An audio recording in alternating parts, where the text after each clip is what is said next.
Buenos días, hoy es 17 de enero, estamos recordando a Antonio, un personaje muy importante en la vida cristiana y en la vida eremítica.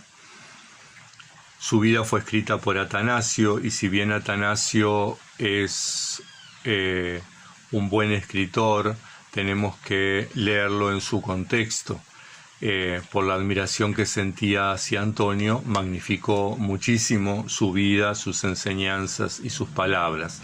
No obstante, Antonio es un personaje muy significativo, muy importante, fundamental, diría yo, en la vida del cristianismo y en la vida del ascetismo como eremita. En primer lugar, quiero plantearles la figura de Antonio en relación a las Sagradas Escrituras. El llamado Antonio se produce mientras está en la iglesia escuchando el relato del joven rico: si quieres ser perfecto, anda, vende lo que tienes y dáselo a los pobres. Antonio, que tenía 80 hectáreas de campo y que provenía de una familia acomodada y que tenía muchos empleados a su cargo, decide entonces venderlo casi todo, guardarse una pequeña parte para sí, para su hermana, y dedicarle el producto de esa venta a los pobres, y lo reparte. Otra vez, en la iglesia nuevamente, escucha el relato del Evangelio, donde nos invita a confiar en la providencia de Dios. No te preocupes por el mañana. Entonces Antonio siente que ese texto es para él y va a su casa, vende todo lo que tiene, entrega a su hermana a una comunidad de mujeres que llevaban vida ascética para la crianza y se retira cerca de su casa a llevar una vida ascética. Además, ya siendo anciano, siendo padre de monjes, cuando estaba viviendo ya en la montaña interior, en el desierto interior, Antonio recomendaba a sus discípulos cantar los salmos y leer las escrituras. En realidad, estos tres aspectos de la vida de Antonio podemos aplicarlo a la práctica de la Lectio Divina. La Lectio Divina es una lectura y es una respuesta a esa lectura. Siglo XXI, tenemos que leer en su contexto las Escrituras y aplicarlas a nuestro contexto. No podemos hacer una lectura plana, literalista, fundamentalista, sino que la Escritura tiene que ser leída en su contexto. Pero también tenemos que tomar en cuenta que la Escritura es un diálogo entre la divinidad y la humanidad. Es Dios que habla y es la humanidad que responde. Es la humanidad que habla y es Dios que responde. Entonces, cada texto de la Escritura, en realidad, es un texto para cada uno de nosotros, es individual. Muchas veces hacemos de la lectura de la Escritura algo universal. Tenemos también que asumir la práctica de una lectura individual. Dios me habla, yo le respondo, yo le hablo, Él me responde. Otro aspecto de la vida de Antonio es la vida ascética. Cuando Antonio ya se había retirado, había vendido todo, comienza a aparecer en su cabeza los recuerdos, el ser, el tener, el hacer y el poder. Muchas veces, cuando asumimos vivir como cristianos, aparece después en nuestra cabecita esas cuestiones de lo que vivíamos antes, lo que teníamos antes, lo que podría haber hecho yo si no hubiera repartido el dinero a los pobres, el poder que hubiera tenido si en lugar de dedicarme a ser cristiano hubiera sido político, hubiera sido catedrático, hubiera sido universitario, ¿verdad? Y Antonio entiende que esas cosas no se ajustan con la vida cristiana y siempre utiliza en todo el desarrollo de su vida ascética, utiliza como arma la oración. Vencido de alguna manera esas tentaciones, vencido esos recuerdos, Antonio se enfrenta a lo que Bagrio Póntico llama los vicios o las pasiones, es decir, los placeres de la comodidad, los placeres de la comida, los placeres de la vanagloria, de la soberbia, del ser reconocido, del ser validado como una persona importante. Nuevamente, Antonio va trabajando su vida interior y va combatiendo esos vicios, esas virtudes con la oración y con la práctica de la vida ascética. Hay 3 elementos en la vida de Antonio que se retoman, que son propios de la vida cristiana desde el primer siglo, pero que él los afianza y que después se toman en toda la tradición ascética, eremítica y también cenobítica, que son las vigilias, que es la oración y que es el ayuno. Toda la tradición cristiana, en todas las denominaciones cristianas, sostienen esas 3 enseñanzas. Entonces, Antonio nos deja como ejemplo, nos deja como enseñanza que el combate espiritual se logra, se supera, se vence a través de la fe, aquello que creemos sin ver, pero que sabemos que es parte de nuestra tradición, que es parte de lo que esperamos, que es parte de nuestra expectativa, y a través de la oración. Otro aspecto importante en la vida de Antonio es el amor, la fidelidad a la Iglesia.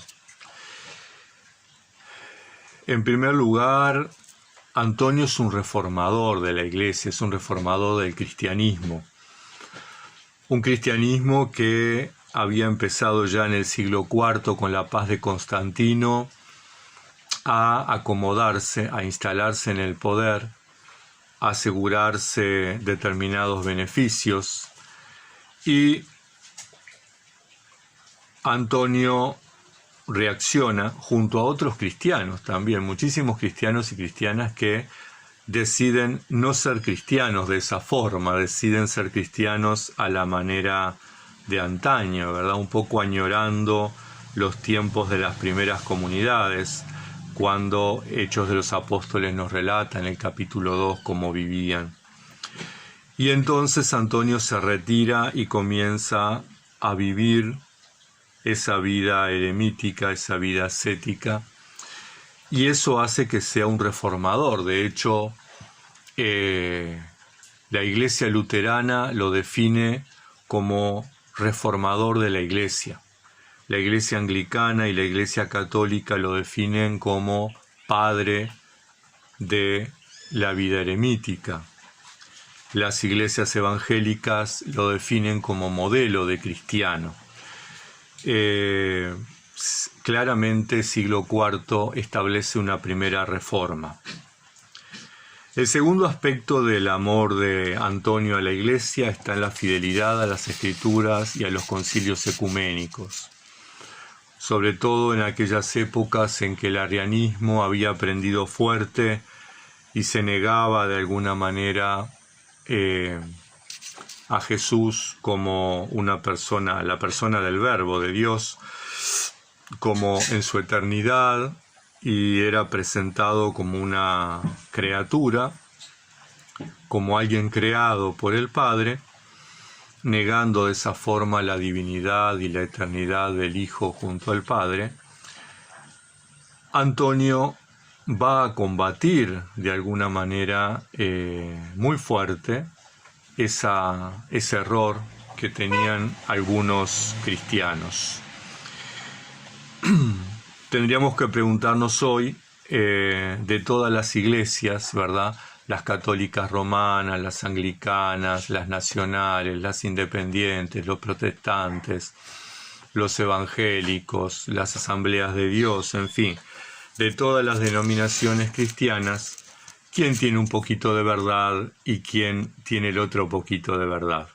Y tal vez la invitación sea a volver a las raíces de la Iglesia indivisa para ser fiel al cristianismo, volver a las raíces para poder consolidar un cristianismo que es desafiado por el siglo XXI. Otro aspecto importante es Antonio y la gente.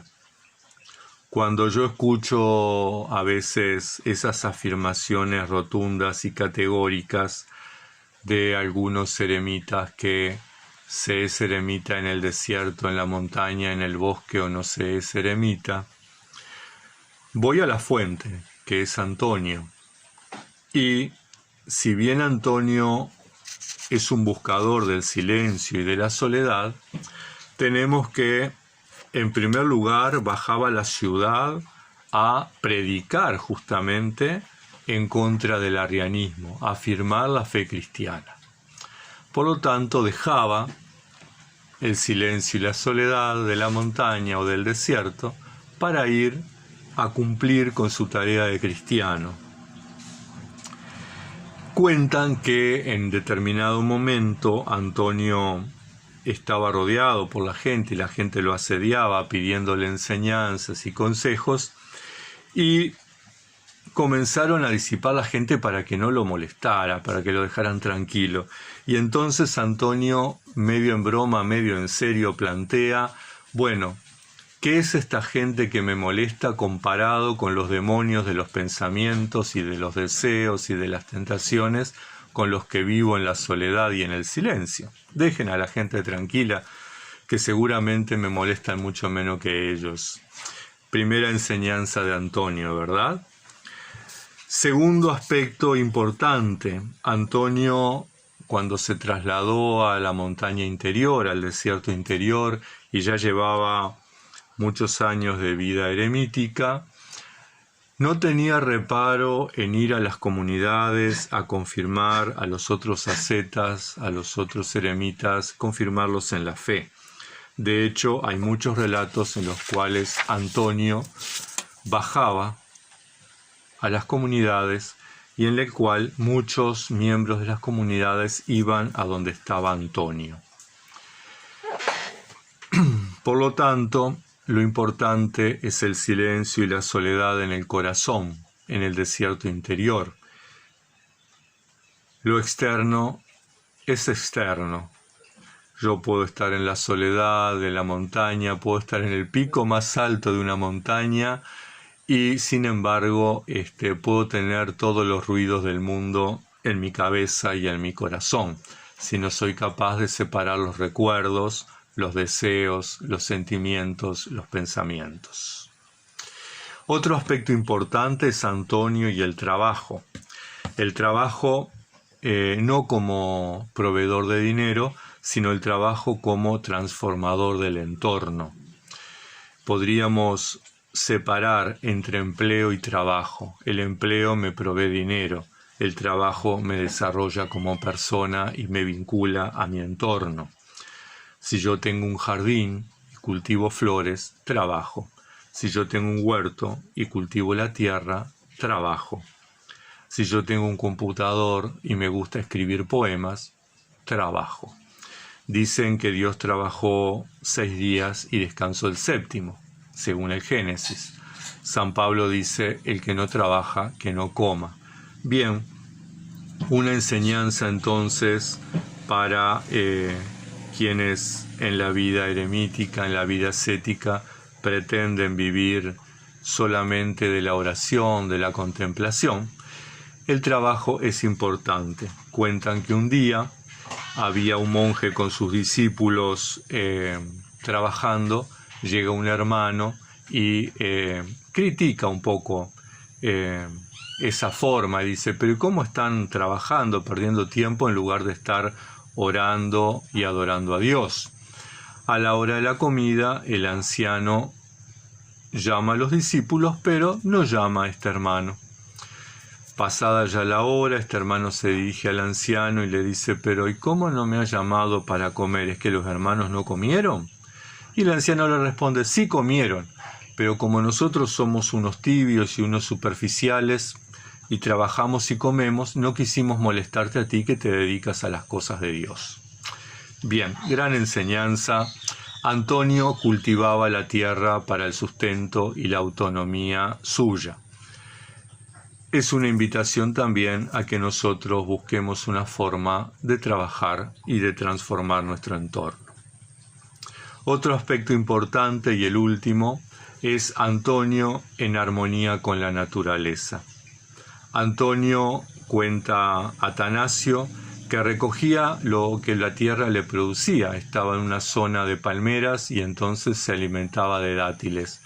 Pero no usaba los dátiles para el comercio, no es que juntaba dátiles y los vendía para tener alguna provisión. No, recogía para el consumo, ¿verdad? Y aquello que no le proveía la tierra, por ejemplo, la harina, cultivaba la tierra, cultivaba el trigo para proveerse de pan. Entonces, esa cuestión armónica entre recoger y cultivar lo que necesito y no más de lo que necesito. Y otro aspecto importante en esta armonía con la naturaleza era el respeto hacia los animales. Cuenta Atanasio que en una oportunidad, como Antonio estaba instalado cerca de una aguada, los animales iban a beber y en ese paso a beber le destrozaron los cultivos. Antonio, en lugar de espantarlos, en lugar de poner trampas, en lugar de matarnos, lo que hace es generar un vínculo con ellos para que se retiren de ese espacio, ¿verdad? Y proteger sus cultivos.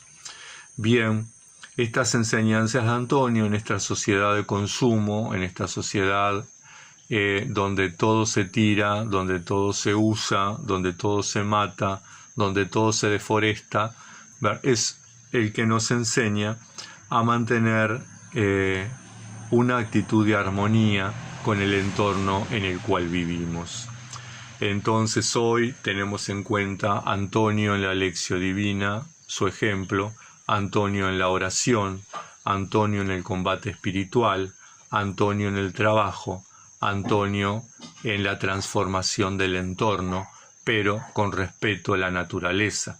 Antonio, un hombre que si fuera hoy del siglo XXI diríamos un vegetariano y un ecologista. Cuenta San Atanasio que Antonio no comía carne. Bien, son esas enseñanzas por ahí que podemos tomar de él, que podemos practicar y que seguramente nos van a llevar a una vida más plena, a una vida más digna, a una vida más humana y más cristiana. Pidamos entonces la protección, la intercesión, sigamos el ejemplo de Antonio, un cristiano, un asceta, un eremita de primera línea.